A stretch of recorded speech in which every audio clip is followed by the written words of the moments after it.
যখন মাইয়েতকে কবরে শোয়ানো হয় তখন সে তাকে দাফন করে যাওয়া ব্যক্তিদের হাঁটার খসখস আওয়াজ শুনতে পায়।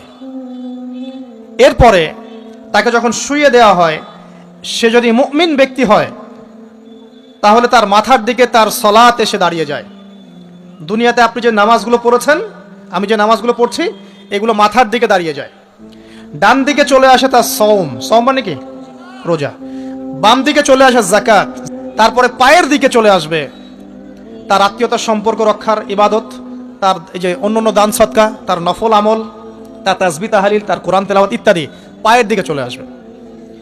এখানে একটা হাদিস এসেছে, সূরাতুল মুলক যে ব্যক্তি রাতের বেলা তেলাওয়াত করবে, কোন সূরা ভাই? তাবারাকাল্লাযী বিয়াদিহিল মুলক ওয়া হুয়া আলা কুল্লি শাইইন কাদির।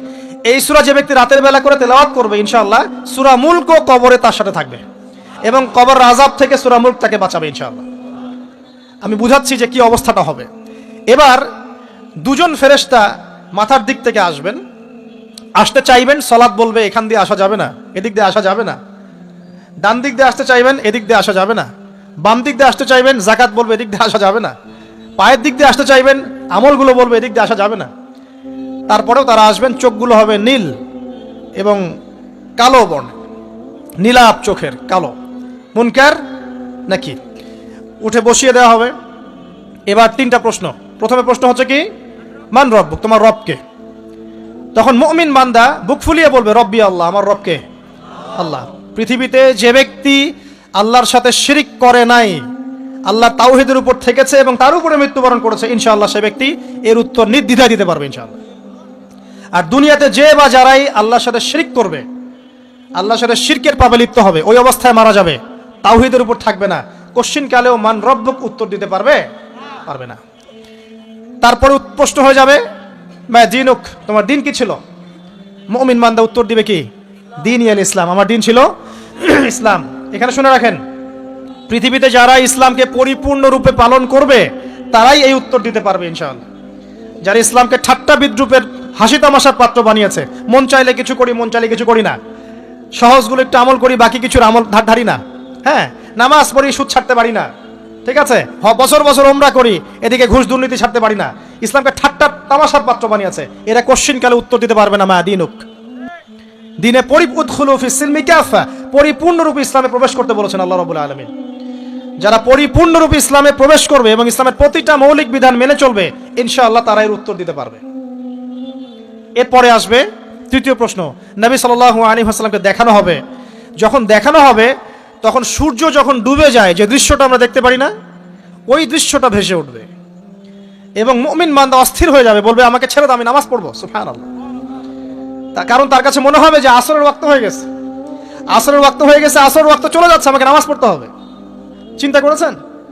ওই যে একটা হাদিস আছে না, যে 7 শ্রেণীর মানুষকে আল্লাহ রাব্বুল আলামিন আরশের ছায়া দিবেন।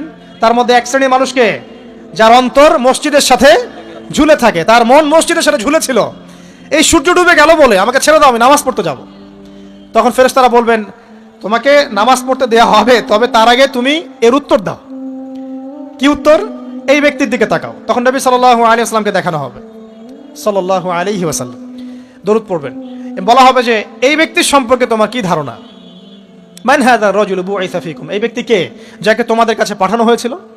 মুমিন ব্যক্তি নির্দ্বিধায় বলে দিবে যে তিনি হচ্ছেন আমার নবী মুহাম্মদুর রাসূলুল্লাহ সাল্লাল্লাহু আলাইহি ওয়াসাল্লাম। দেখুন, পৃথিবীতে যে বা যারাই নবী সাল্লাল্লাহু আলাইহি ওয়াসাল্লামের সুন্নতের উপর আমল করবে, ইনশাআল্লাহ সে তার উত্তর দিতে পারবে।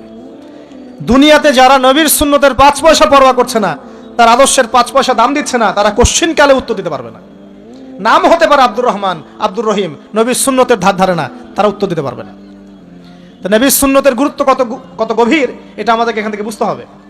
তাই প্রিয় যুবক ভাইরা, মুসলিম ভাইরা, আমাদের জীবনটাকে নবীর আদর্শ এবং সুন্নতে ঢেলে সাজাতে হবে। সকাল থেকে সন্ধ্যা পর্যন্ত প্রতিটা কাজ করবো কার তরিকায়?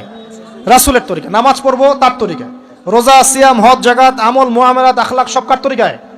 নবী সাল্লাল্লাহু আলাইহি ওয়াসাল্লামের তরিকা অনুযায়ী ইনশাআল্লাহ। আল্লাহ পাক তৌফিক এনায়েত করুন, আমিন। এবার ফেরেশতা দুজন জিজ্ঞাসা করবেন অবাক হয়ে যে তুমি কিভাবে এটা জানলে, তুমি কিভাবে এই 3টা প্রশ্নের উত্তর দিতে পারলে? কারণ বেশিরভাগ মানুষ তো উত্তর দিতে পারবে না, বেশিরভাগ মানুষই এই উত্তর দিতে পারবে না। কারণ কিয়ামতের মাঠে 1999 জন মানুষ জাহান্নামে যাবে, নাউজুবিল্লাহ। তো এটা কঠিন পরীক্ষা। আল্লাহ রাসূল সাল্লাল্লাহু আলাইহি ওয়াসাল্লাম বলেছেন যে নিশ্চয়ই তোমাদেরকে এখানে পরীক্ষায় ফেলা হবে, আর তোমরা যদি এই পরীক্ষা জেনে তোমাদের মৃতদেরকে দাফন করা থেকে বিরত না থাকতে, তাহলে আমি তোমাদেরকে শুনিয়ে দিতাম কবরে কেমন পরীক্ষা হয়। মানে যদি আমরা শুনতে পারতাম যে কবরে কেমন পরীক্ষা হয়, আমরা ভয়ে আমাদের মৃতদেরকে দাফন পর্যন্ত করতাম না। এটা নবীজি বলছেন সাল্লাল্লাহু আলাইহি ওয়াসাল্লাম। তাকে জিজ্ঞাসা করা হবে যে তুমি কিভাবে জানলে এটা? বেশিরভাগ মানুষ তো পারে না উত্তর দিতে। তখন সেই ব্যক্তি বলে বসবে, সেই ব্যক্তি বলবে যে করাতু কিতাব আল্লাহ, আমি আল্লাহর কিতাব এই কোরআন পড়েছি। মুমিন বলবে আমি আল্লাহর কোরআন পড়েছি, ফাআমানতু বিহি, আমি এর উপর ঈমান এনেছিলাম, ওয়া সাদ্দাকতু, এবং সত্যায়ন করেছিলাম। সুবহানাল্লাহ। অতএব দুনিয়াতে যারা দিনের জ্ঞান অর্জন করছে না, কোরআন পড়ছে না, হাদিস পড়ছে না, পড়াশোনার চেষ্টা করছে না, জানার চেষ্টা করছে না, কবরে পার পাওয়া ডিফিকাল্ট আছে। এটা একটা অন্যতম প্রশ্ন। আমরা কিন্তু মনে করি 3টা প্রশ্ন হচ্ছে, আসলে প্রশ্ন হচ্ছে কয়টা? 4টা। 3টার পরে আরো একটা এক্সট্রা। কিভাবে জানলে? তখন উত্তর দিচ্ছে আমি আল্লাহর কিতাব পড়েছি, ঈমান এনেছি, সত্যায়ন করেছি। সুবহানাল্লাহ।